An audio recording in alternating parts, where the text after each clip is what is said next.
கர்த்தருக்குள் பிரியமானவர்களே, உங்கள் யாவரையும் அமேசிங் ஃபேக்ட்ஸ், ஆச்சரியமான உண்மைகள் ஊழியங்களின் சார்பில் நடைபெறக்கூடிய தானியேல் மற்றும் வெளிப்படுத்தலின் தீர்க்க தரிசனங்கள் தொடர் வேத பாடங்களுக்கு உங்களை இயேசுவின் நாமத்தில் அன்போடு வாழ்த்தி வரவேற்கின்றோம். இந்த நாளில் நாம் பாடத்தை படிக்கும் முன்பதாக நாம் படிக்க வேண்டிய இன்னொரு முக்கியமான இலவச வேத பாடம், நீங்கள் நம்பக்கூடியது ஏதாவது இருக்கிறதா என்ற தலைப்பிலே ஒரு அழகான இலவச வேதபாட புத்தகம், சிறு புத்தகம் நமக்கு ஆயத்தமாக இருக்கிறது. இதை படித்து சத்தியத்தை கற்றுக்கொள்ள வேண்டும் என்று விரும்புகிறவர்கள் அமேசிங் ஃபேக்ட்ஸினுடைய இலவச பிரதியை பெற்றுக்கொள்ள எங்களுடைய தொலைபேசி எண்ணில் நீங்கள் அழைக்கும்படி உங்கள் அன்போடு அழைக்கிறோம். அது மட்டுமல்ல, அமேசிங் ஃபேக்ட்ஸ் வெப்சைட்டில் நீங்கள் உள்ளே சென்று இந்த பெயரில் நீங்கள் நம்பக்கூடியது ஏதாவது இருக்கிறதா என்ற தலைப்பில் உள்ள சிறு நூலை நீங்கள் என்ன செய்யலாம், டவுன்லோட் பண்ணியும் நீங்கள் படிக்கலாம். கர்த்தர் நிச்சயமாக இந்த புத்தகத்தின் வழியாய் உங்களோடு பேசுவார். அன்பான தேவ பிள்ளைகளே, இன்றைக்கு நாம் படிக்க போகிற பாடமும் அதே தலைப்பு தான். நீங்கள் நம்பக்கூடியது ஏதாவது இருக்கிறதா? இந்த நாளின் பாடத்தை நாம் படிக்கும் முன்பதாக கண்களை மூடி ஜெபம் செய்வோமா? பரிசுத்தமுள்ள ஆண்டவரே, இந்த அருமையான நாளுக்காக உமக்கு நன்றி சொல்கிறோம். நாங்கள் தொடர் வேத பாடங்களை கற்றுக்கொள்ள தானியேல் மற்றும் வெளிப்படுத்தல் புத்தகத்திலிருந்து நீர் எங்களுக்கு கற்றுக் கொடுக்க சித்தம் கொண்டதற்காக நன்றி சொல்கிறோம். இப்பொழுது நாங்கள் படிக்கும் பொழுது சத்திய ஆவியானவர் எங்களுக்கு வேண்டிய எல்லா சத்தியங்களையும் கற்றுத்தரும்படி இயேசுவின் நாமத்தில் ஜெபிக்கிறோம் நல்ல பிதாவே, ஆமென். வேதாகமத்தில் ஆண்டவர் இயேசு கிறிஸ்து உயிர்த்தெழுந்த சம்பவம் ஓர் ஆச்சரியமான சம்பவம். கிறிஸ்தவத்திற்கே மூளைக்கல்லாக அஸ்திபாரமாக இருக்கிற சம்பவம் அவருடைய உயிர்த்தெழுதல். அவர் உயிர்த்தெழுந்த பிற்பாடு எம்மாவு என்ற கிராமத்தில் போகிற வழியில் நடந்த ஒரு சம்பவத்தை லூக்கா 24 அதிகாரத்தில் நாம் வாசிக்கிறோம். ஆண்டவர் இயேசு கிறிஸ்து அந்த எம்மாவு என்ற கிராமத்தை நோக்கி நடந்து போய் கொண்டிருந்த 2 சீஷர்களோடு அவர் வழியில் சேர்ந்து கொண்டார். அது ஒரு மாலை நேரம். அந்த நேரத்தில் இந்த 2 சீஷர்கள், கிளையோப்பா என்ற ஒரு சீஷன், இன்னொரு சீஷன், அவனுடைய பேர் வேதாகமத்திலே கொடுக்கப்படவில்லை. இந்த 2 பேருமே மிகவும் துக்கத்தோடு, வேதனையோடு, சோர்வோடு அவர்கள் நடந்து போய் கொண்டிருந்தார்கள். அந்த 2 பேரும் என்ன பேசி கொண்டிருந்தார்கள்? அவர்களுக்கு ஏன் அப்படி ஒரு வேதனை, துக்கம் என்று நாம் பார்த்தால், ஆண்டவர் இயேசு கிறிஸ்து எங்களுடைய எஜமானாக, எங்களுடைய குருவாக இருந்தார், அவர் இறந்து போய்விட்டாரே என்ற வேதனையில் அவர்கள் துக்கத்தோடு நடந்து போகிறார்கள். ஆண்டவர் இயேசு கிறிஸ்துவும் உயிர்த்தெழுந்த கிறிஸ்து அவர்களோடு இணைந்து கொள்ளுகிறார். ஆனால் அவர்களுக்கு அது இயேசு கிறிஸ்து தான் என்று தெரியவில்லை. அப்போ ஆண்டவர் கேட்குறாரு, நீங்கள் இவ்வளவு துக்கத்தோடு, வேதனையோடு, சோகத்தோடு பேசிக்கொண்டு போகிறீர்களே, என்ன காரியம், என்ன காரணம் என்று ஆண்டவர் கேட்கிறார். அப்பொழுது இந்த 2 பேர் சொல்லுகிறார்கள், நீர் இந்த ஊருக்கு புதியவரோ, எருசலேமிலே நடக்கிற காரியங்கள் எல்லாம் உமக்கு தெரியாதோ என்று அவர்கள் கேட்கிறார்கள். அவரும் தெரியாதவர் போலவே நடந்து அவர்களோடு பேசிக்கொண்டே போகிறார். மூவரும் நடந்து செல்கிறார்கள். இயேசு கிறிஸ்து என்று ஒருவர் இருந்தார். அவர் மரித்து போய் இன்றோடு 3 நாட்கள் ஆகிவிட்டன. அவர் இஸ்ரவேலை மீட்டு ரட்சிப்பார் என்று நாங்கள் நினைத்திருந்தோம். ஆனால் அவரோ சிலுவையிலே அறையப்பட்டு மரித்து போனார் என்று அவர்கள் துக்கத்தோடு பேசிக்கொண்டு போகிறார்கள். ஆகவே அவர் மரித்த பிற்பாடு பெண்களிலே சிலர் அவருடைய கல்லறைக்கு போய் சுகந்த வர்க்கங்களை, பரிமள தைலங்களை அவருடைய சரீரத்தில் பூசுவதற்காக போனார்கள். ஆனால் அங்கே கல்லறையிலே அவர் இல்லை, அவர் உயிர்த்தெழுந்து விட்டார் என்ற ஒரு செய்தியை அந்த பெண்கள் மூலமாக நாங்கள் கேள்விப்பட்டோம் என்றெல்லாம் இப்படி அவர்கள் பேசிக்கொண்டே போகிறார்கள். ஆண்டவர் இயேசு கிறிஸ்துவும் ஒரு அந்நியர் போல இதை கேட்டுக்கொண்டே போகிறார். அன்பான தேவ பிள்ளைகளே, ஒரு குறிப்பிட்ட கட்டம் வந்தது. அந்த சமயத்தில் ஆண்டவர் இயேசு கிறிஸ்து அவர்களோடு பேச ஆரம்பிக்கிறார். நாம் ஏற்கனவே அறிந்தது போல கேள்வி பதில் முறையில் நாம் இந்த பாடங்களை படித்து கொண்டிருக்கிறோம். முதலாவது கேள்வி: எந்த அளவு வேத வசனங்களை விசுவாசிப்பதற்கு நாம் கட்டளை பெற்றிருக்கிறோம்? இந்த உலகத்தில் நாம் நம்பக்கூடியது ஏதாவது இருக்கிறதா என்றால், நாம் நம்புவதற்கும் விசுவாசிப்பதற்கும் ஆண்டவர் நமக்கு என்ன கொடுத்திருக்கிறார் என்ற கேள்வி நமக்கு அழகான பதிலை கொடுக்கிறது. அழகான வேத புத்தகம், அருமையான சத்திய புத்தகம் தேவன் நமக்கு கொடுத்திருக்கிறார். இந்த புத்தகத்தை நாம் என்ன செய்ய வேண்டும்? விசுவாசிக்க வேண்டும், நம்ப வேண்டும். இந்த கேள்விக்கான பதிலை லூக்கா 24ஆம் அதிகாரம் 25ஆம் வசனத்தில் பார்க்கிறோம். தீர்க்கதரிசிகள் சொன்ன யாவையும் விசுவாசியுங்கள். ஆண்டவர் இயேசு கிறிஸ்து அந்த 2 சீஷர்களோடும் பேசிக்கொண்டே போகும் பொழுது அவர்களிடத்தில் அவர் எப்படி கடிந்து கொண்டார் என்று பாருங்களேன். லூக்கா 24-25 வசனம் முழுவதையும் வாசிப்போம். அப்பொழுது அவர் அவர்களை நோக்கி, தீர்க்கதரிசிகள் சொன்ன யாவையும் விசுவாசிக்கிறதற்கு புத்தி இல்லாத மந்த இருதயம் உள்ளவர்களே. தீர்க்கதரிசிகள் சொன்ன எல்லாவற்றையும் விசுவாசிக்க வேண்டும். வேத புத்தகம் கர்த்தருடைய பரிசுத்த தீர்க்கதரிசிகளால் எழுதப்பட்ட புத்தகம். முழுவதையும் நாம் என்ன செய்ய வேண்டுமாம்? விசுவாசிக்க வேண்டும். ஆண்டவர் இயேசு கிறிஸ்து முன்கூட்டியே எல்லாம் சொல்லி இருந்தார். தீர்க்க தரிசனத்தில் உள்ளபடியே என்னவெல்லாம் தனக்கு நேரிட போகிறது என்பதை தெரியப்படுத்தி இருந்தார். அவர்களோ நம்பாதிருந்தார்கள். இயேசுவானவர் சொன்ன காரியங்களை விசுவாசியாமல் இருந்தார்கள். வேதாமத்தில் வாசிக்கிறோம். 2 தீமோத்தேயு 3ஆம் அதிகாரம் 16ஆம் வசனம், வேத வாக்கியங்கள் எல்லாம் தேவ ஆவியினால் அருளப்பட்டிருக்கிறது.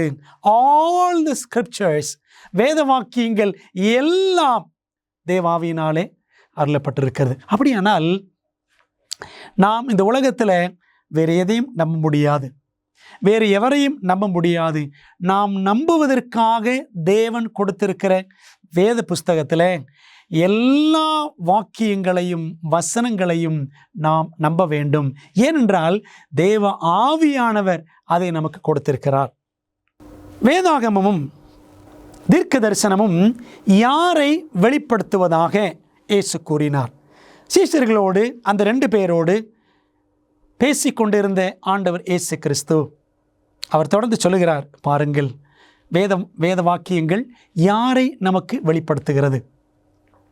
லூக்கா 24-27, மோசே முதலிய சகல தீர்க்கதரிசிகளும், மோசையை தொடங்கி எல்லா தீர்க்கதரிசிகளுமே எழுதின வேத வாக்கியங்கள் எல்லாவற்றிலும் தம்மை குறித்து சொல்லியவைகளை அவர்களுக்கு விவரித்து காண்பித்தார் என்று நாம் வாசிக்கிறோம். அன்பான தேவ பிள்ளைகளே, சோர்ந்து போய், உடைந்து போய், நொந்து போய், துக்கப்பட்டு நடந்து சென்று கொண்டிருந்த அந்த 2 சீஷர்களுக்கும் ஆண்டவர் இயேசு கிறிஸ்து வேதபாடம் கொடுக்கிறார். பைபிள் ஸ்டடி ஜீசஸ் கொடுக்கிறார். அந்த பைபிள் ஸ்டடியில் அவர் யாரை குறித்து பேசினார்? பைபிளில் இருந்து தம்மை குறித்து அவர் பேசினார். யோவான் சுவிசேஷ புத்தகத்தில் 5ஆம் அதிகாரம் 39ஆம் வசனத்தை பாருங்கள். வேத வாக்கியங்களை ஆராய்ந்து பாருங்கள், அவைகளால் உங்களுக்கு நித்திய ஜீவன் உண்டென்று எண்ணுகிறீர்களே, என்னை குறித்து சாட்சி கொடுக்கிறவைகளும் அவைகளே.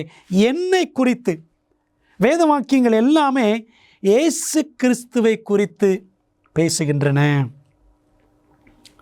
என்று இயேசுவே சொல்லியிருக்கிறார்.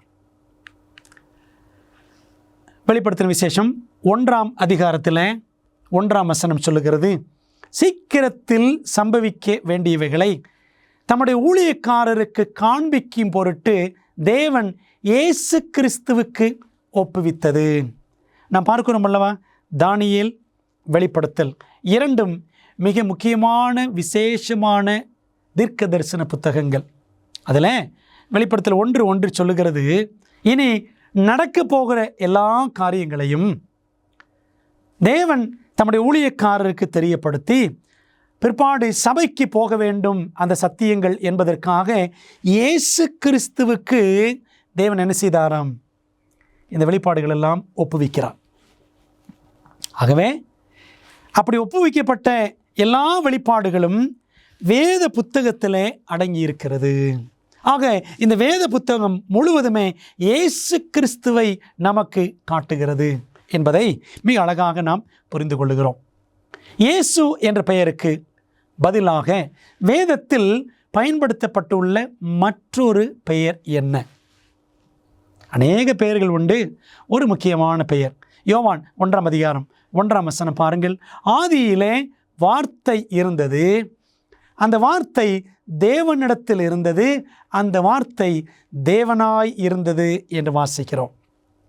பைபிளுக்கும் பெயர் வார்த்தை என்பதுதான், இயேசுவுக்கும் பெயர் வார்த்தை என்பதுதான். தேவனுடைய வார்த்தை, ஜீவ வார்த்தை என்ற பெயர்களை பைபிளுக்கும் பயன்படுத்தலாம், இயேசு கிறிஸ்துவுக்கும் நாம் பயன்படுத்தலாம். அப்படிதான் வேத வசனங்கள் நமக்கு காட்டுகின்றன. யோவான் 1 அதே அதிகாரம் 14 அந்த வார்த்தையாய் இயேசு கிறிஸ்து மாமிசமாகி கிருபையினாலும் சத்தியத்தினாலும் நிறைந்தவராய் நமக்குள்ளே வாசம் பண்ணினார் என்று நாம் வாசிக்கிறோம். வார்த்தையாகிய கிறிஸ்து இந்த உலகத்தில் மானிட அவதாரம் எடுத்து அவர் வந்தார் என்பதை வேதம் நமக்கு தெரியப்படுத்துகின்றது. வேதாகமத்தை எழுதுவதற்கு தேவன் எவ்விதமான மக்களை பயன்படுத்தினார்? இந்த உலகத்தில் ஒரு மிகப்பெரிய வெளிப்பாடு என்பது தேவன் கொடுத்திருக்கிற வேத புத்தகம். மிக சிறப்பான வெளிப்பாடு யாரென்றால் ஆண்டவராகிய இயேசு கிறிஸ்து மனிதனாக இந்த உலகத்தில் பிறந்தது. அவரை குறித்து தான் இந்த வேதாகமம் தெளிவாக நமக்கு கற்றுக் கொடுக்கிறது. இந்த வேதாகமத்தை எழுத ஆண்டவர் எப்படிப்பட்ட மக்களை பயன்படுத்தினார்? 2 பேதுரு 1:21 சொல்லுகிறது, தீர்க்க தரிசனமானது ஒரு காலத்திலும் மனுஷருடைய சித்தத்தினாலே உண்டாகவில்லை, தேவனுடைய பரிசுத்த மனுஷர்கள் பரிசுத்த ஆவியினாலே ஏவப்பட்டு பேசினார்கள். இந்த வேத புத்தகத்தை மனிதர்கள் ஏதோ குருட்டாம்போக்கிலே எழுதி வைத்து விட்டார்கள் என்று அல்ல.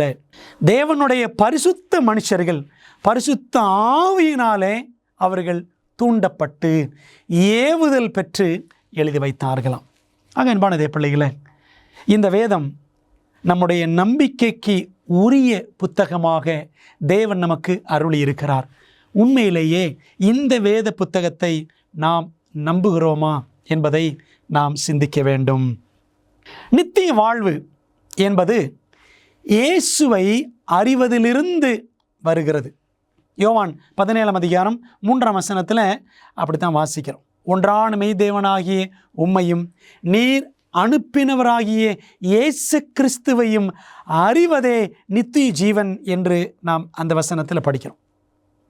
சீஷர்களுக்கு இயேசு எவ்வாறு அறியப்பட்டிருந்தார்? இந்த 2 சீஷர்களோடு ஆண்டவர் இயேசு கிறிஸ்து பேசிக்கொண்டே போகிறாரே, இவர் இயேசு கிறிஸ்து தான் என்று அவர்களுக்கு தெரியவில்லை. அவர்கள் அவரை அறியவில்லை. ஆனால் எப்பொழுது அறிந்து கொண்டார்கள்? அதே லூக்கா 24:35 பாருங்கள். அவர் அப்பத்தை பிட்கையில் தாங்கள் அவரை அறிந்து கொண்டதையும் விவரித்து சொன்னார்கள் என்று நாம் வாசிக்கிறோம். ஆண்டவர் இயேசு கிறிஸ்து அவர்களோடு சென்று அப்பம் புசித்தார். அப்பத்தை அவர் பிட்டாராம். அந்த காட்சியை அந்த 2 சீஷர்களும் பார்த்த பொழுது, இப்படி அப்பத்தை பிற்கிறவர் நம்முடைய எஜமானாகிய குருவாகிய இயேசு மட்டும்தானே இப்படி செய்வார், அப்போது அது இவர்தான் என்று அவர்கள் புரிந்து கொண்டார்கள். பார்த்தீங்களா, அப்பம் பிற்கும் பொழுது அங்கே இயேசு என்று அறிந்து கொண்டார்கள். அப்பம் என்பது ஆண்டவருடைய வசனத்தையும் பைபிளையும் குறிக்கும். அப்பத்தை பிற்குதல் என்பது ஆண்டவருடைய வசனத்தை ஆராய்ச்சி செய்வதை, அதை பிரித்து படிக்கணும். அப்படி நாம் படிக்கும் பொழுது, அந்த அப்பத்தை பிற்கும் பொழுது அது வேத ஆராய்ச்சியை நமக்கு சுட்டி காட்டுகிறது. பார்த்தீங்களா, அப்பத்தை இயேசு பிட்டார், அது இயேசு என்று அவர்கள் அறிந்து கொண்டார்கள். அதே போல் நான் வேதாகமத்தையும் ஆராய்ந்து பார்க்கும் பொழுது இயேசுவை நாம் அறிந்து கொள்ள முடியும். அப்படி இயேசுவை அறிந்து கொள்ள வேண்டும் என்பதற்காக, நித்திய ஜீவனை அடைய வேண்டும் என்பதற்காக நாம் வேதாகமத்தை படிக்கிறோமா? பிரியமானவர்களே, சிந்திக்க வேண்டும். பல நேரங்களில் வேதாகமத்தை கடமைக்காக படிக்கிறோம். அம்மா அப்பாவுடைய அன்பை பெற வேண்டும், அவர்கள் கொடுக்கிற ஆகாரத்தை பெற வேண்டும் என்பதற்காக வேதாகமத்தை படிக்கிறோம். பிள்ளைகளே, வாலிப பிள்ளைகளே, சிறு பிள்ளைகளே, இதற்காகத்தான் பைபிளை நாம் படிக்கிறோமா? சிந்தித்து பார்க்க வேண்டும். ஒரு கிறிஸ்தவனுக்கு வேதபாட ஆராய்ச்சி என்பது எவ்வளவு முக்கியமானதாக இருக்க வேண்டும்? யோபு 23ஆம் அதிகாரம் 12ஆம் வசனத்தில் யோபு சொல்லுகிறார் பாருங்கள். அவருடைய வாயின் வார்த்தைகளை எனக்கு வேண்டிய ஆகாரத்தை பார்க்கிலும் அதிகமாய் காத்து கொண்டேன். என்ன சொல்லார் யோபு?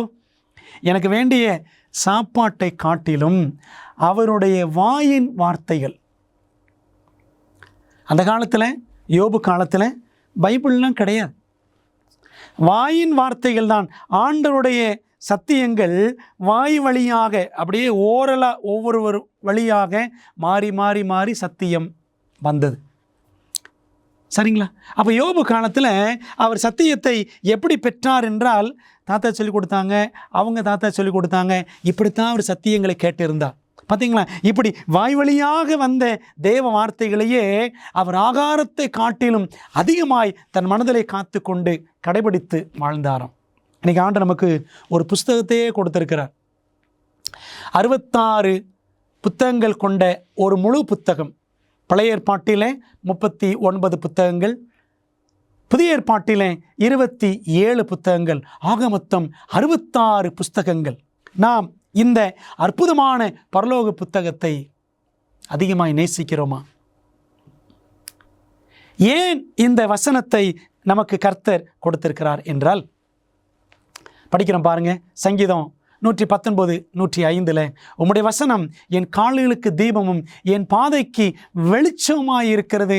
இந்த இருள் சூழ்ந்த உலகத்தில், பாவ இருள், மரண இருள், பிசாசின் இருள் நிறைந்திருக்கிற இந்த உலகத்தில் நாம் நம்புவதற்கு ஏதாவது இருக்கிறதா, நமக்கு வழிகாட்டுவதற்கு ஏதாவது இருக்கிறதா என்றால் ஆண்டவர் வேதாகமத்தை கொடுத்திருக்கிறார். பல நேரங்களில் இந்த வேதாகமம் இது பழைய புத்தகம், இட்ஸ் an outdated புக், இது ஒரு காலாவதியான புத்தகம், இந்த காலத்தில் இது உதவுமா என்று நாம் நினைக்கிறோம். ஆனால் தேவன் இதை நமக்கு தீபமாக, நமக்கு வெளிச்சமாக கொடுத்திருக்கிறார். வேதாகமத்தை புரிந்து கொள்ள நமக்கு யார் உதவி செய்ய முடியும்? பைபிள் சொல்லுகிறது, யோவான் 16ஆம் அதிகாரம் 13ஆம் வசனத்தில், சத்திய ஆவியாகிய அவர் வரும்போது, பரிசுத்த ஆவியானவர் வரும்போது சகல சத்தியத்திற்குள்ளும் உங்களை நடத்துவார் என்று ஆண்டவர் இயேசு கிறிஸ்து சொல்லியிருக்கிறார். சத்திய ஆவியானவர், எந்த சத்திய ஆவியானவர் பைபிளை நமக்கு கொடுத்தாரோ, பரிசுத்த மனிதர்களை ஏவி எழுத வைத்தாரோ, படித்தோம் அல்லவா? 2 தீமோத்தேயு 3:16, 2 பேதுரு 1:21, இந்த வசனங்கள்லாம் படித்தோம். ஆவியானவர் தான் வசனங்கள் எல்லாம் கொடுத்தார், ஆவியானவர் தான் வசனங்களை எழுத வைத்தார். அதே ஆவியானவர் தான் இந்த வசனங்களை நமக்கு புரியவும் வைப்பார். யோவான் சுவிசேஷத்தில் 14ஆம் அதிகாரம் 26ஆம் வசனம், என் நாமத்தினாலே பிதா அனுப்ப போகிற பரிசுத்த ஆவியாகிய தேற்றரவாளனே. தேற்றரவாளன் என்றால் ஹெல்ப்பர், நம்முடைய சகாயர், பரிசுத்த ஆவியாகிய உதவி செய்கிறவரே எல்லாவற்றையும் உங்களுக்கு போதிப்பார். பரிசுத்த ஆவியானவர் நமக்கு உதவி செய்யக்கூடியவர். நீங்கள் படித்து பாருங்கள். ரோமர் 8ஆம் அதிகாரம் 26, 27ஆம் வசனங்கள் படித்து பார்த்தோம் என்றால் ஆவியானவர் நமக்கு ஜெபிக்க உதவி செய்வார். யோவான் 14:26 படிக்கிறோம், ஆவியானவர் வசனங்களை நமக்கு புரிந்து கொள்ள உதவி செய்வார், நமக்கு அவர் டீச் பண்ணுவார், நமக்கு போதிப்பார் என்று நாம் பார்க்கிறோம். ஆவியானவர் நமக்கு போதகராக, அவர் ஆசிரியராக செயலாற்றுவார் என்பதை நம்ம அழகாக வேதாகமத்தில் பார்க்கிறோம். அவைகளை நாங்கள் மனுஷ ஞானம் போதிக்கிற வார்த்தைகளாலே பேசாமல் பரிசுத்த ஆவி போதிக்கிற வார்த்தைகளாலே பேசி என்று பவுல் 1 கொரிந்தியர் 2:13 அவர் சொல்லுகிறார். பரிசுத்த ஆவியானவர் என்ன செய்வாராம்? பேசுவார், நமக்கு தம்முடைய வேதத்தின் வழியாக கற்றுக் கொடுப்பார் என்று நாம் அழகாக பைபிளில் வாசிக்கிறோம். ஆகவே பைபிளை கற்றுக்கொள்ள வேண்டும், அதில் இருக்கிற சத்தியங்களை நாம் புரிந்து கொள்ள வேண்டும் என்றால் ஆவியானவர் நமக்கு உதவி செய்யும்படி ஆண்டவரிடத்தில் நாம் ஜெபிக்க வேண்டும். வேதபாட ஆராய்ச்சியில் ஆவியானவரே என்னை வழிநடத்துகிறார் என்பதை உறுதிப்படுத்தி கொள்ள நான் என்ன செய்ய வேண்டும்? ஆவியானவர் தான் நம்மை நடத்தணும், அவர் தான் நடத்துகிறாரு வேத ஆராய்ச்சியிலே என்பதற்கு நான் என்ன செய்யணும்? பாருங்கள், லூக்கா 11:9 மேலும் நான் உங்களுக்கு சொல்லுகிறதாவது, இயேசு சொன்னார், கேளுங்கள் அப்பொழுது உங்களுக்கு கொடுக்கப்படும், தேடுங்கள் அப்பொழுது கண்டடைவீர்கள், தட்டுங்கள் அப்பொழுது உங்களுக்கு திறக்கப்படும். என்ன கேட்க வேண்டும்? ஆண்டவரிடத்தில் எதை நாம் தேட வேண்டும்? யாரை தேட வேண்டும்? எதற்காக தட்ட வேண்டும்? யாருக்காக நாம் ஆண்டவரிடத்தில் தட்டிக்கொண்டே இருக்க வேண்டும்? பொதுவாக இந்த வசனத்தை ஆண்டவர் நமக்கு கேட்டதெல்லாம் கொடுப்பார், நமக்கு பொன் கொடுப்பார், பொருள் கொடுப்பார், பெண் கொடுப்பார், மண் கொடுப்பார் என்று உலக ஆசீர்வாதங்களுக்காகவே நம்ம கேளுங்கள் கொடுக்கப்படும், கேளுங்கள் கொடுக்கப்படும் அப்படின்னு சொல்லிட்டு இருக்கிறோம். நாம் என்ன கேட்க வேண்டும்? பாருங்கள், லூக்கா 11:13 பொல்லாதவர்களாகி நீங்கள் உங்கள் பிள்ளைகளுக்கு நல்ல ஈவுகளை கொடுக்க அறிந்திருக்கும் போது பரமபிதாவானவர் தம்மிடத்தில் வேண்டிக் கொள்ளுகிறவர்களுக்கு பரிசுத்த ஆவியை கொடுப்பது அதிக நிச்சயம் அல்லவா என்றார். என்ன கேட்க வேண்டும் ஆண்டவரிடத்தில்? கேட்டுக்கொண்டே இருக்க வேண்டியது என்ன என்றால், நாம் ஆவியானவருடைய உதவியை, ஒத்தாசையை நாம் கேட்க வேண்டும். பிரியமானவர்களே, நாம் அப்படி கேட்கிறோமா? ஆவியானவரை தவிர நாம் என்னவெல்லாமோ கேட்டுக்கொண்டு இருக்கிறோம். ஆவியின் வரத்தை கேட்கிறோமா என்பதுதான் மிகவும் முக்கியமான ஒரு கேள்வி. ஆவியானவர் நம்மோடு இருப்பார் என்றால், அவருடைய உதவியை நாம் ஜெபித்து பெற்றுக்கொள்வோம் என்றால், அந்த ஆவியானவர் நம்மை சகல சத்தியத்திற்குள்ளும் வழி நடத்துவார். யோவான் 7:17 கிறிஸ்து சொன்னார், அவருடைய சித்தத்தின்படி செய்ய மனது உள்ளவன் எவனோ அவன் இந்த உபதேசம் தேவனால் உண்டாயிருக்கிறதோ என்பதை அறிவான் என்று வாசிக்கிறோம். நாம் சத்தியங்களை மிக தெளிவாக புரிந்து கொள்ள வேண்டும் என்று ஆவியானவர் உதவி கேட்கணும். அப்படி ஆவியானவர் நமக்கு உதவி செய்யும் பொழுது நாம் என்ன செய்வோம்? தெளிவான உபதேசத்தை பெற்றுக்கொள்வோம், கற்றுக்கொள்வோம். அதற்கு ஆவியானவர் நமக்கு உதவி செய்வார். அப்படி உதவி செய்ய வேண்டும் என்ற மனதோடு, தேவ சித்தப்படி நாம் கற்றுக்கொள்ள வேண்டும் என்ற வாஞ்சையோடு கேட்டால் கண்டிப்பாக ஆவியானவர் அருளப்படுவார். கேட்கிற எவனும் பெற்றுக்கொள்ளுகிறான். என்ன கேட்க வேண்டும்? ஆவியானவரை நமக்கு அருளும்படி நாம் தேவனிடத்தில், இயேசுவின் நாமத்தில் பிதாவினிடத்தில் கெஞ்சி கேட்க வேண்டும். கெஞ்சி கேட்டுக்கொண்டே இருக்க வேண்டும். அன்பான தேவ பிள்ளைகளை, இந்த 24 பாடங்களையும் நாம் படிக்கும் பொழுது பரிசுத்த ஆவியானவர் நம்முடைய உள்ளங்களிலே கிரியை செய்யும்படி, இந்த சத்தியங்கள் வேதாகமத்தில் உள்ளபடியே நான் கற்றுக்கொள்ள ஆவியானவர் எனக்கு உதவி செய்யும் என்று நாம் பாரத்தோடு ஜெபித்து என்ன செய்ய வேண்டும்? படிக்க வேண்டும்.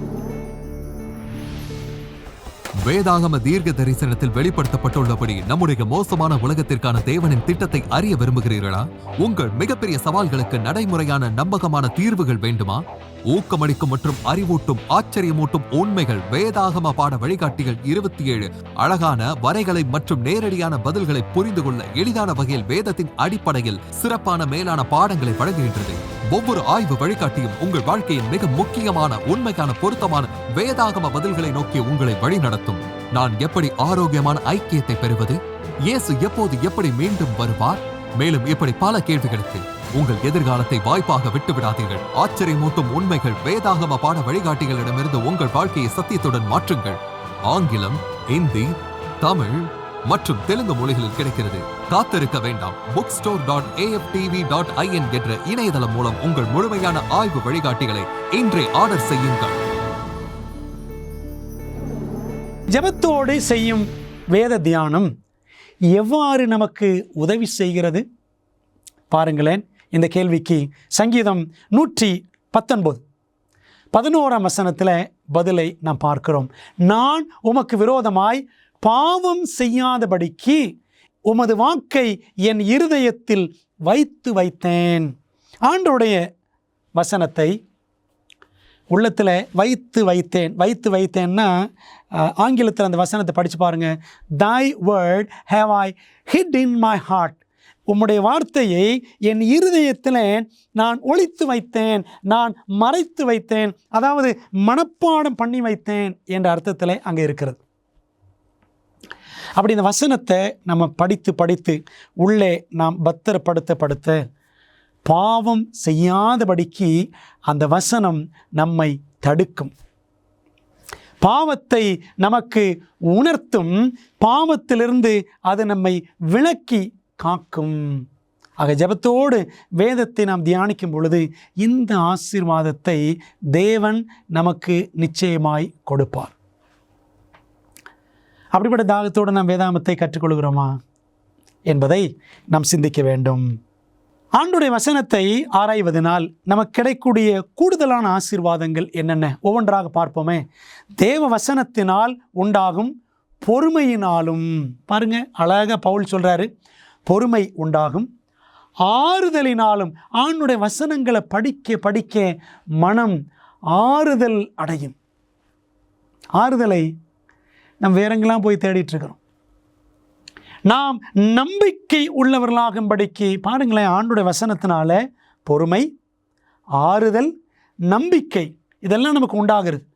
நம்பிக்கை உள்ளவர்களாகும்படிக்கு முன்பு எழுதியிருக்கிறவைகள் எல்லாம் பார்த்தீங்களா, ஆண்டவர் வசனத்தில் எழுதப்பட்டிருக்கிற எல்லாமே நமக்கு போதனையாக எழுதியிருக்கிறது என்று ரோமர் 15:4 வாசிக்கிறோம். ஆகவே ஆண்டோட வசனத்தினால் பொறுமை, ஆறுதல், நம்பிக்கை, போதனை, இத்தனை ஆசீர்வாதங்கள் நமக்கு கிடைக்கிறது.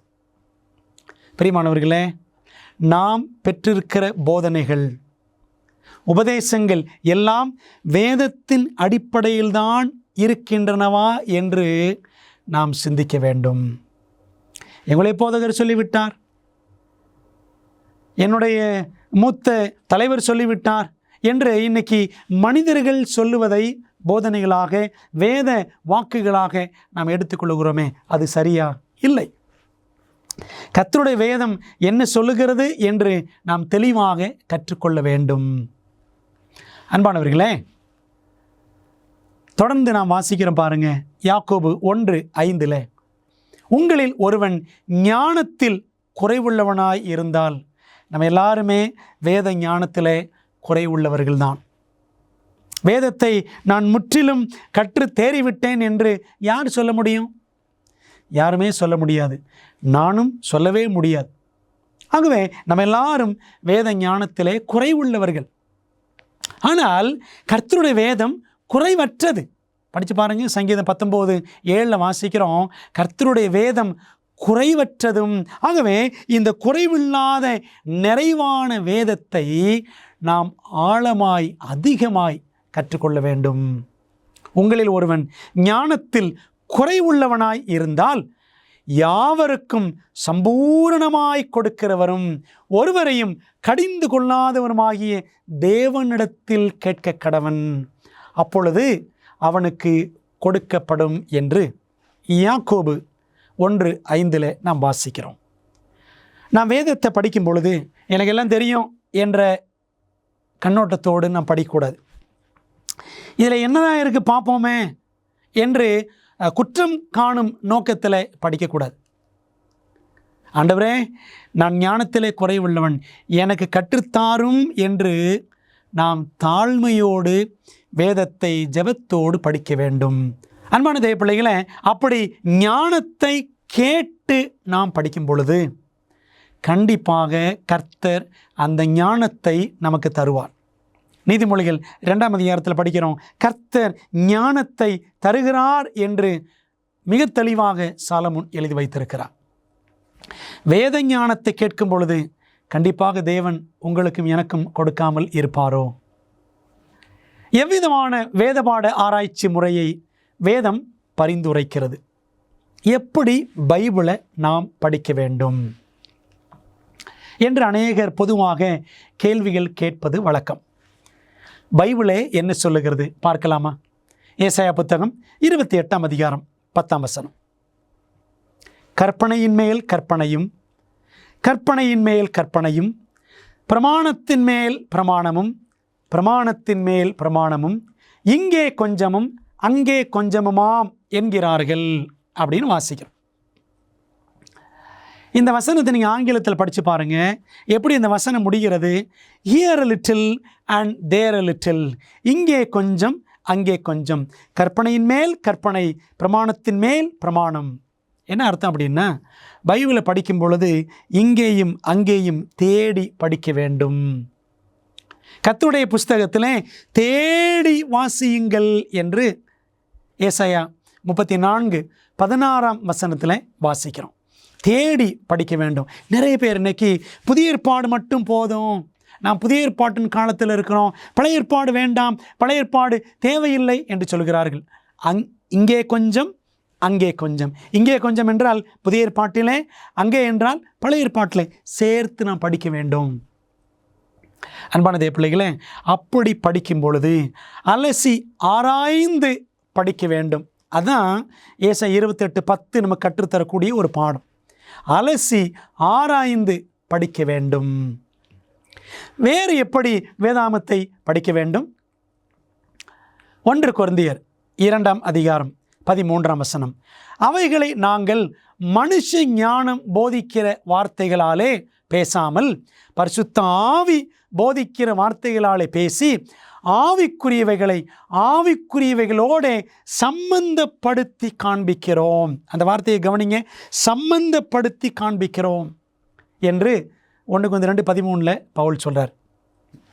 வேத வசனத்தை நாம் கற்றுக்கொள்ளும் பொழுது எப்படி படிக்கணுமா? சம்பந்தப்படுத்தி படிக்க வேண்டும். கம்பேர் பண்ணி படிக்கணும். பழைய ஏற்பாட்டில் இந்த வசனம் இப்படி சொல்லுகிறதே, அதை புதிய ஏற்பாட்டில் அந்த வசனம் எப்படி சொல்லுகிறது என்று நாம் ஒப்பிட்டு படிக்க வேண்டும். முதல்ல பார்த்தோம், இங்கே கொஞ்சம் அங்கே கொஞ்சம், அலசி ஆராய்ந்து படிக்க வேண்டும். 2வது ஒப்பிட்டு, கம்பேரிட்டிவ் ஸ்டடி, ஒப்பிட்டு நாம் படிக்க வேண்டும். வேறு எப்படி படிக்க வேண்டும்? தொடர்ந்து பார்ப்போமா? 2 பேதுரு 1ஆம் அதிகாரம் 20ஆம் வசனம். வேதத்தில் உள்ள எந்த தீர்க்க தரிசனமும் சுய தோற்றமான பொருளை உடையதாய் இராதென்று நீங்கள் முந்தி அறிய வேண்டியது. பைபிளில் எந்த ஒரு தீர்க்க தரிசனமும், நம்ம தானியேல் படிக்கிறோம், வெளிப்படுத்தல் படிக்கிறோம். இப்போ பாருங்களேன், நம்ம முதல் பாடத்தில் என்ன படித்தோம்? ஒரு சிலை அப்படின்னு படித்தோம். தலை தங்கம், மார்பும் புயமும் வெள்ளி அப்படின்னு பார்த்தோம்ல. உண்மையிலேயே அப்படி ஒரு சிலை இருந்துச்சா அப்படின்னா அப்படி கிடையாது. தீர்க்க தரிசனத்தில் சுய தோற்றமான பொருள் எடுத்துக்கொள்ளக்கூடாது. உண்மையிலே அது அப்படி ஒரு சிலை ஒன்று இருந்துச்சு அப்படி இல்லை, அது ஒரு சொப்பனம். ஆனால் அதனுடைய பொருள் என்ன? அதுக்கு தான் ஆண்டவர் தானியேலை கொண்டு வந்தார். ஆகவே தீர்க்க தரிசனத்தில் இப்படி ஒவ்வொன்றுக்கும் ஒரு அர்த்தம் இருக்கிறது. தீர்க்க தரிசனத்தில் தண்ணீர் என்றால் அதுக்கு ஒரு அர்த்தம் இருக்கிறது. மிருகம் என்றால் அதுக்கு ஒரு அர்த்தம் இருக்கிறது. தீர்க்க தரிசனத்தில் ஒரு நாள் என்றால் அதுக்கு ஒரு அர்த்தம் இருக்கிறது. தீர்க்க தரிசனத்தில் சிங்கம் என்றால் ஒரு அர்த்தம் இருக்கிறது. கரடி என்றால் ஒரு அர்த்தம் இருக்கிறது. ஆகவே தீர்க்க தரிசனத்தில் சுய தோற்றமான பொருள், சிங்கம்னு எடுத்துக்கிற கூடாது. சிங்கம் கடலில் இருந்து வெளியே வந்தது அப்படின்னு நம்ம தானியேல் 7ஆம் அதிகாரத்தில் படிப்போம். எங்கேயாவது கடலுக்குள்ளேருந்து சிங்கம் வருமா? கடலுக்குள்ளேருந்து கரடி வருமா? கடலுக்குள்ளேருந்து சிறுத்தை வருமா? வராது. அப்போது நாம் புரிந்து கொள்ள வேண்டியது, வேதாகமத்தை தீர்க்க தரிசனங்களை படிக்கும் பொழுது சுய தோற்றமான, அதாவது இருக்கிறத அப்படியே லிட்டரலாக எடுத்துக்கொள்ளாமல், உள்ளபடியே எடுத்துக்கொள்ளாமல், அதனுடைய அர்த்தத்தை, அது எதை அடையாளப்படுத்துகிறது என்று நாம் படிக்க வேண்டும். அப்போ மூணாவது என்ன பார்க்குறோம்? அடையாள அர்த்தங்களை புரிந்து படிக்க வேண்டும். முதல்ல பார்த்தோம், அலசி ஆராய்ந்து படிக்க வேண்டும். இங்கே கொஞ்சம், அங்கே கொஞ்சம். ரெண்டாவது பார்த்தோம், சம்பந்தப்படுத்தி படிக்க வேண்டும், ஒப்பிட்டு படிக்க வேண்டும். மூணாவது பார்க்குறோம், உள்ளபடியே புரிந்து கொள்ளாமல் தீர்க்க தரிசனத்தின் அடையாள அர்த்தத்தை புரிந்து நாம் படிக்க வேண்டும். அன்பானவர்களே, நாம் இப்படித்தான் வேதாகமத்தை கற்று வருகிறோமா? இப்படித்தான் நாம் கற்றுக் கொடுக்கப்படுகிறோமா? நமக்கு கற்றுக் கொடுக்கிறார்களா என்று நாம் சிந்திக்க வேண்டும். அன்பான தேவப்பிள்ளைகளே, வேதத்தை படிப்பதால் நமக்கு கிடைப்பது என்ன? வேதாகமத்தை படித்து என்னங்க ஆக போகுது? தினம் இதை படித்து என்ன பிரயோஜனம்? பிரியமான தேவப்பிள்ளைகளே, ஆச்சரியமான நன்மைகள் அடங்கியிருக்கிறது என்பதை நாம் மறுக்கவும் முடியாது, மறக்கவும் முடியாது. 2 தீமோத்தேயு 3ஆம் அதிகாரம் 15ஆம் வசனம், கிறிஸ்து இயேசுவை பற்றும் விசுவாசத்தினாலே உன்னை இரட்சிப்புக்கேற்ற ஞானமுள்ளவனாக்கத்தக்க பரிசுத்த வேத எழுத்துக்களை நீ சிறு வயது முதல் அறிந்தவன் என்றும் உனக்கு தெரியும் என்று பவுல் சொல்லுகிறார். It will make you wise unto salvation. இரட்சிப்புக்கேற்ற ஞானம். வேதாகமத்தை படிக்கிறவர்கள் ஞானிகளாக மாறுவார்கள். எப்படிப்பட்ட ஞானிகள்? உலக பிரகாரமான ஞானிகளா? கிடையாது. இரட்சிப்புக்கேற்ற ஞானிகளாக ஆண்டோட வசனம் நம்மை மாற்றும். பரிசுத்த வேத எழுத்துக்களுக்கு அந்த வல்லமை இருக்கிறது. ஏனென்றால் கொடுத்தவர் யார்? பரிசுத்த ஆவியானவர். ஆகவே இரட்சிப்புக்கேற்ற ஞானத்தை வேதாகமம் நமக்கு அருளக்கூடிய ஆற்றல் படைத்ததாக இருக்கிறது. அன்பான தேவப்பிள்ளைகளே, அந்த இரட்சிப்புக்கேற்ற ஞானத்தை நாம் பெற்று வருகிறோமா? காலகாலமாக இது வரைக்கும் பைபிளை படிச்சுக்கிட்டு தான் இருக்கிறோம். இரட்சிப்புக்கேற்ற ஞானத்தில் நாம் தேறி இருக்கிறோமா என்பதையும் சிந்திக்க வேண்டும். ஆண்டவர் இயேசு கிறிஸ்து சொன்ன பிரகாரம் சத்தியத்தை நாம் எங்கே தெரிந்து கொள்ளலாம்? யோவான் 14ஆம் அதிகாரம் 6ஆம் வசனம் பாருங்கள். அதற்கு இயேசு, நானே வழியும் சத்தியமும் ஜீவனுமாய் இருக்கிறேன். சத்தியம் இயேசுதான் சத்தியம். இயேசுவுக்குள் தான் எல்லா சத்தியமும் அடங்கி இருக்கிறது. எல்லா சத்தியமும் இயேசுவை நோக்கி தான் வழி நடத்துகிறது. சரிங்களா? இயேசுதான் சத்தியம். இரண்டாவது, யோவான் 17:17 இயேசுவை சொன்னார், உம்முடைய வசனமே சத்தியம் என்று நாம் பார்க்கிறோம். வசனத்தை, சத்தியமாகிய வசனத்தை படிக்கும் பொழுது அந்த வசனம் சத்தியமாகிய இயேசுவிடம் நம்மை வழி நடத்துகிறது. பிரியமான தேவப்பிள்ளைகளே, நாம் சத்திய வசனங்கள் படிக்கும் பொழுது சத்தியபரராகிய இயேசுவை குறித்த ஒரு தெளிவான புரிதலை பெற்றுக்கொள்ளுகிறோமா என்பதுதான் முக்கியமான ஒரு கேள்வி. இயேசுவை இந்த வேத பாடம் எனக்கு காட்டவில்லை என்று சொன்னால், நான் தியானிக்கிற வசனங்களும் நான் செய்யக்கூடிய வேத ஆராய்ச்சிகளும் இயேசுவை எனக்கு காட்டவில்லை என்றால், நான் செய்யக்கூடிய வேத ஆராய்ச்சியும் நான் வாசிக்கக்கூடிய வேத பகுதியும் எனக்கு பிரயோஜனமாகவே அமையாது. அன்பான தேவப்பிள்ளைகளே, ஆகவே இயேசுவை குறித்து நாம் ஆழமாக கற்றுக்கொள்ளத்தான் வேதம் நமக்கு அருளப்பட்டிருக்கிறது. அதே சமயத்தில் வேதபாட ஆராய்ச்சி குறித்து வேதாகமம் கொடுக்கும் எச்சரிக்கைகள் என்ன என்பதையும் நாம் கற்றுக்கொள்ள வேண்டும். ஒரு சில வசனங்களை வாசிப்போம். 2 தீமோத்தேயு 2ஆம் அதிகாரம் 15ஆம் வசனம். நீ வெட்கப்படாத ஊழியக்காரனாயும் சத்திய வசனத்தை நிதானமாய் பகுத்து போதிக்கிறவனாயும் உன்னை தேவனுக்கு முன்பாக உத்தமனாக நிறுத்தும்படி ஜாக்கிரதையாய் இரு. வேத வசனங்களை நாம் வாய்க்கு வந்தபடி விளக்கம் அளித்து விடக்கூடாது.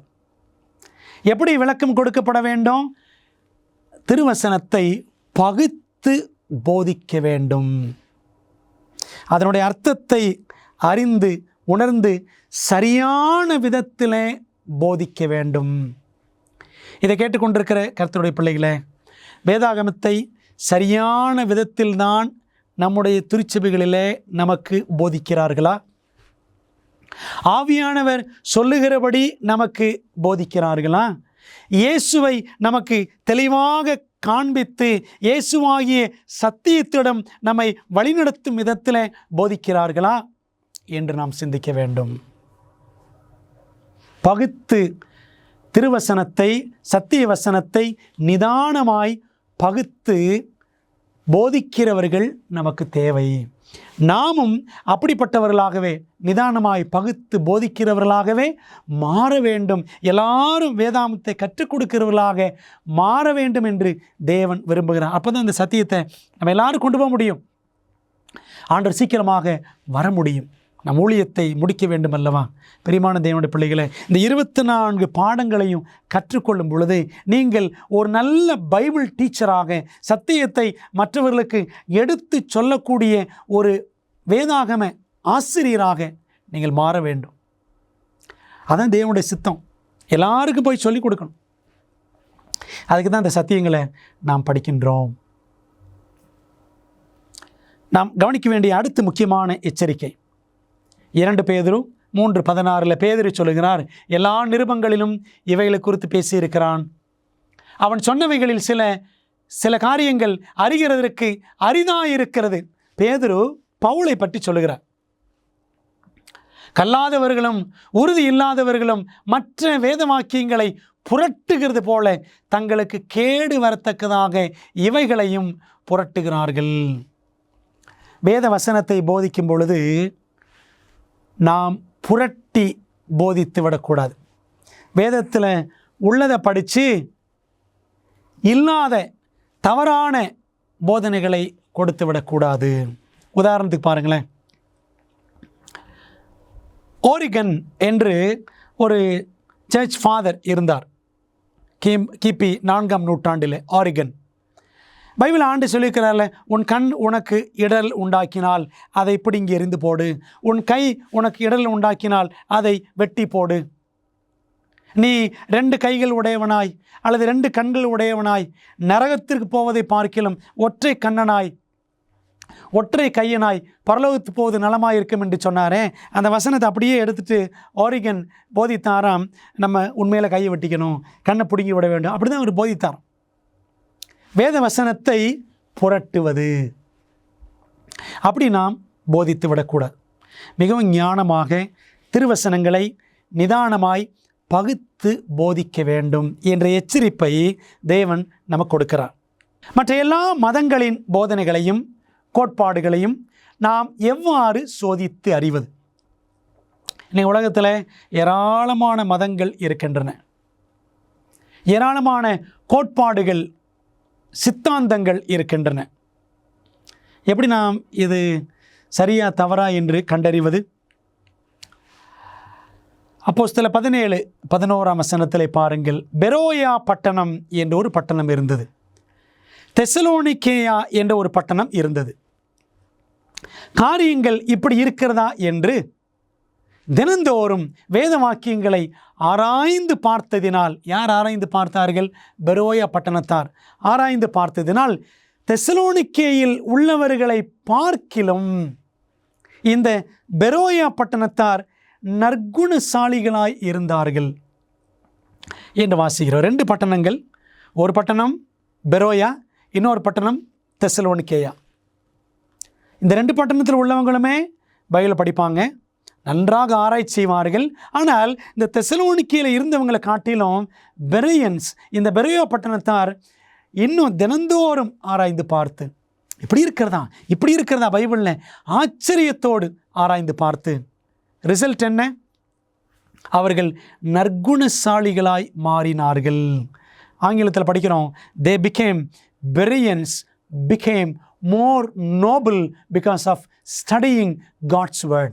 ஆண்டவருடைய வசனத்தை அவங்க நன்றாக படித்ததனால நற்குணசாலிகளாக மாறினார்கள்.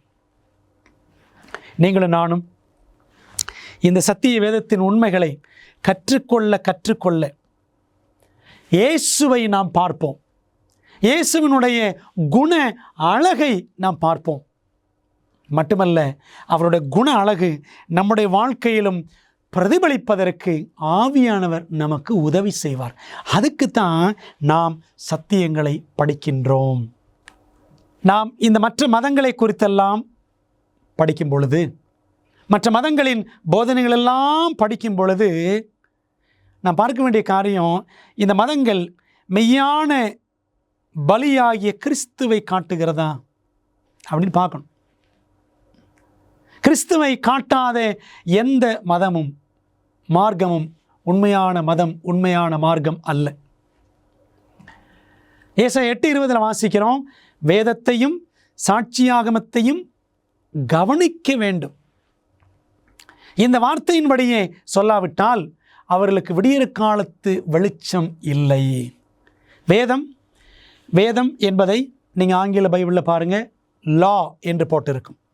ஆண்டவருடைய 10 கட்டளைகள். சாட்சியாகமம் தீர்க்கதரிசிகள் எல்லாரும் எழுதி கொடுத்திருக்கிறார்களே, இந்த முழு புத்தகமே சாட்சியாகம் என்று சொல்லலாம். வேதம் என்று சொல்லுவோம். பொதுவாக வேதம் என்ற வார்த்தை ஆங்கிலத்தில் லா என்று இருக்கிறது. பிரமாணம் 10 கட்டளையை வேதம் என்ற வார்த்தை சுட்டி காட்டுகிறது.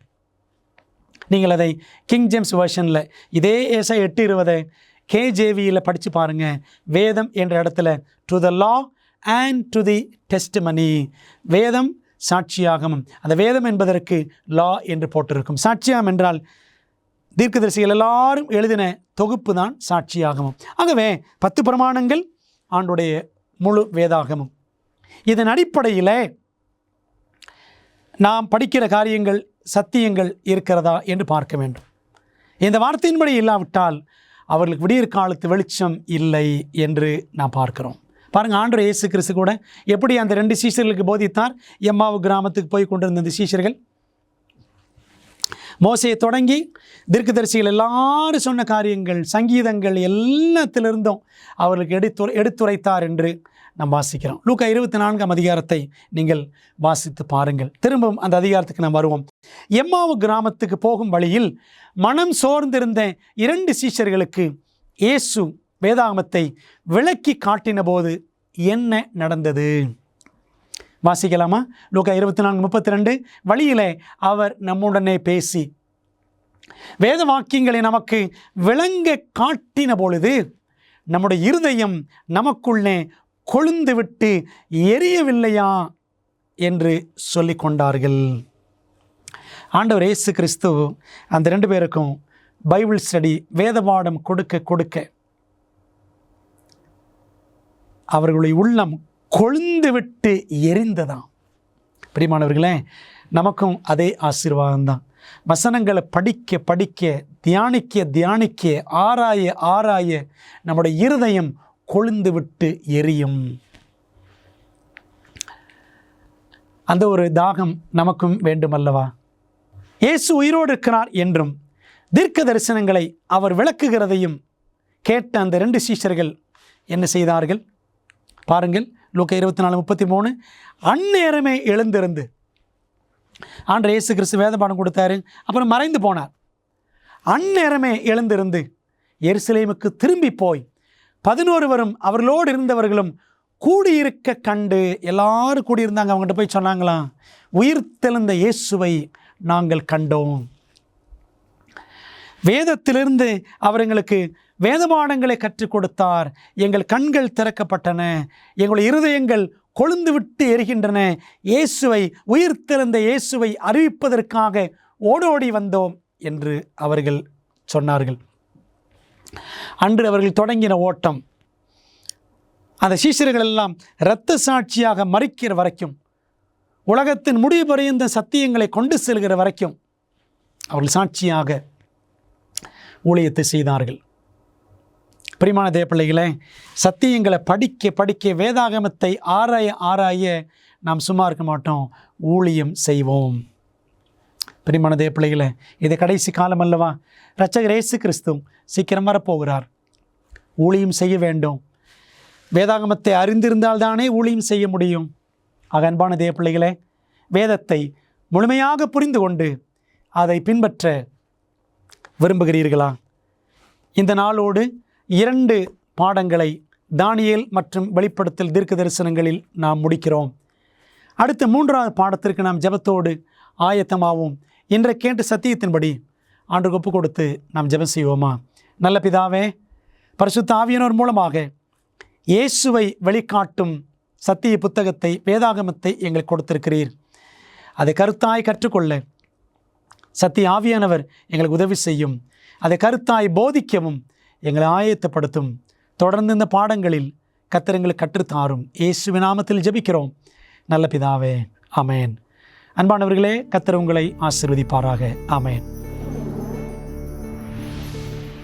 பெரோயா பட்டணத்து சபை விசுவாசிகள் தாங்கள் சத்தியங்களை கேட்ட பிற்பாடு தங்கள் இல்லத்திற்கு சென்று காரியங்கள் இப்படி இருக்கிறதா என்று வேதத்தோடு ஒப்பிட்டு மீண்டும் படித்தார்கள்.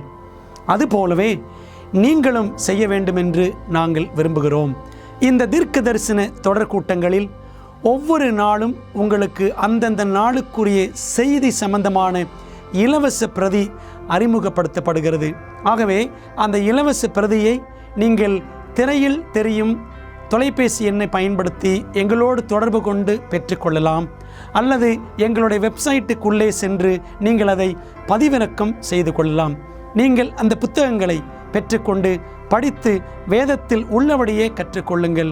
நீங்கள் படித்த பிற்பாடு உங்கள் நண்பருக்கும் அதை பகிர்ந்து கொள்ளுங்கள். இந்த வேத பாடங்களை படித்ததால் உங்கள் மனதிலே கேள்விகள் இருக்கின்றனவா? அப்படியானால் உங்கள் கேள்விகளை திரையில் தெரியும் எண்ணை பயன்படுத்தி எங்களுக்கு தெரியப்படுத்துங்கள். இல்லை என்றால் உங்கள் கேள்விகளை info@aftv.in என்ற முகவரிக்கு மின்னஞ்சல் செய்யுங்கள். வேதாகமத்தை தொடர்ந்து கற்றுக்கொள்ளும் பொழுது கர்த்தர் உங்களை ஆசீர்வதிப்பாராக. உங்கள் வீட்டின் வசதியில் இருந்து நீங்கள் படிக்கக்கூடிய வகையில் இலவச வேதாகம பள்ளியை ஆச்சரியமூட்டும் உண்மைகள் உங்களுக்கு வழங்குகிறது என்று தெரியுமா? தேவனின் வார்த்தையை குறித்து உங்கள் ஆய்வில் உங்களுக்கு உதவ 27 அழகாக விளக்கப்பட்ட பாடங்கள் ஆங்கிலம், இந்தி, தமிழ் மற்றும் தெலுங்கு மொழிகளில் கிடைக்கிறது. இந்த இலவச வேதாகம படிப்பு பாடநெறிக்கு இன்றை பதிவு செய்ய biblestudy.aftv.in என்ற இணையதளத்தை காணுங்கள். உங்களுக்கு சந்தோஷமாக பொழுதை கழிக்க பிடிக்குமா? எனக்கு பிடிக்கும். என் அப்பா அம்மா அமேசிங் ஃபேக்ட்ஸில் இருந்து அமேசிங் அட்வென்ச்சர் சிறுவர் வேதாகம வழிகாட்டிகளை வாங்கி கொடுத்த போது எனக்கு சந்தோஷமா இருந்துச்சு. இதுல பாடத்திட்டங்கள் வண்ணமயமா இருக்கு. அதோடு அருமையான புதிர்களும் வேத வினாக்களும் இதுல நிறைய இருக்கு. வேத சத்தியத்தால் நிறைஞ்சிருக்கு. மற்றும் பிள்ளைகளுக்கான 10 அற்புதமான சாகச பயணங்களும் இதுல இருக்கு. டிராகனை கொல்வது, ஒரே லைஃப் போட், கடல் வழியாக பயணம், விசில் அடித்து கல்லறை வழியாக செல்வது, நான் நிறைய கத்துக்கிட்டேன். இது இங்கிலீஷ்ல மட்டுமே கிடைக்கும். ஆனால் நம் மொழியை கற்றுக்கொண்டு வருகிறோம் இல்லையா? உங்கள் பிள்ளைகள் பைபிளில் இருந்து அரிய கருத்துக்களை அறிந்து கொள்ள எங்களை அல்லது SMS மூலம் உங்கள் செட்டை இன்றே ஆர்டர் செய்யுங்கள்.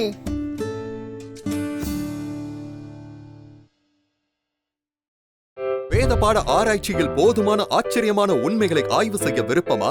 சத்தியம் நிறைந்த இந்த நிகழ்ச்சியை நீங்கள் சந்தோஷமாக காண அடுத்த வாரம் வரை காத்திருக்க வேண்டியதில்லை. இதன் அற்புதமான உண்மைகளை aftv.org ஊடக நூலகத்தில் காணலாம். aftv.org-இல் நீங்கள் காணொளி மற்றும் கேளலை விளக்க காட்சிகள் அனைத்தையும் அதனுடன் அச்சிடப்பட்ட உள்ளடக்கத்தையும் இலவசமாக பெறலாம். வாரத்தில் 7 நாட்களும் 24 மணி நேரமும் உங்கள் கணினி அல்லது மொபைல் சாதனத்தில் இருந்து பெற முடியும். aftv.org-ஐ பார்வையிடுங்கள். மரங்கள் அழகானவை. ஒரு மரம் உருவாவதற்கான அனைத்தும் ஒரு சிறிய விதைக்குள் உள்ளது என்பது ஆச்சரியமாயிருக்கிறதல்லவா? அற்புதமான மற்றொரு காரியம் என்ன தெரியுமா? நீங்கள் ஆவிக்குரிய வாழ்க்கையில் வளர்வதற்கு உதவி செய்யக்கூடிய அனைத்தும் இச்சிறிய QR உள்ளது. அதுபோல இதை ஸ்கேன் செய்யவும். உடனே எங்களது வேதம் படிக்கும் திட்டம் இணையதளம், book store, YouTube, Facebook, Instagram, ShareChat இப்பொழுதும் நீங்கள் இணைக்கப்பட்டாயிற்று. இந்த QR-ஐ ஸ்கேன் செய்யுங்கள். இன்று முதல் வளர்ந்திடுங்கள்.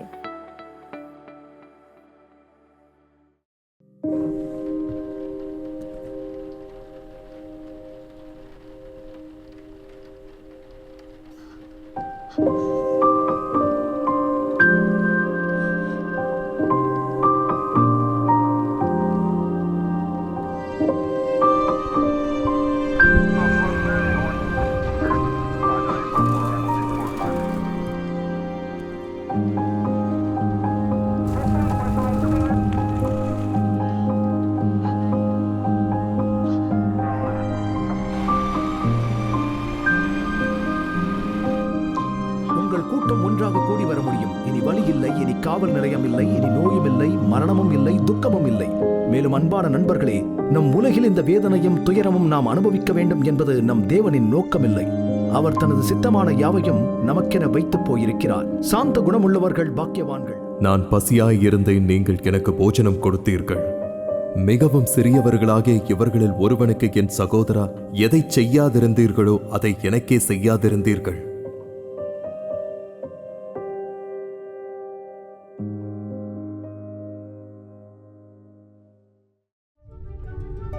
50 வருடங்களுக்கும் மேலாக அமேசிங் ஃபேக்ட் ஊழியங்கள் நற்செய்தியை உலகம் முழுவதும் பகிர்ந்து கொண்டிருக்கிறது.